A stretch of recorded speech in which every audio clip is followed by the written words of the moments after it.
If you want to change your Squarespace website name, you're in the right place. In this video, I'll walk you through the exact steps to update your site title so your website shows the new name across your header and branding.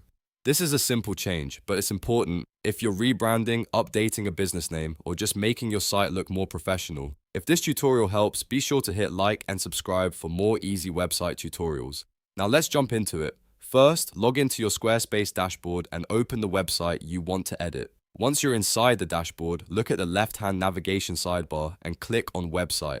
Then select Pages. This will take you to the section where you can manage the structure and content of your site.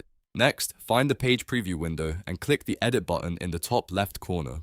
This opens full edit mode, which gives you access to the live design of your website. Now move your mouse cursor to the header area at the very top of the page. As you hover over that section, you should see an Edit Site Header button appear. Click that button to open the header settings. A floating menu will pop up with several options. In that menu, click on Site Title and Logo. This is where Squarespace lets you change the main name that appears on your website. Now locate the site title text field. Click inside the box and type your new website name carefully. Make sure the spelling is correct and that the name matches your brand or business. Once you've entered the new title, click anywhere outside the menu box to close it.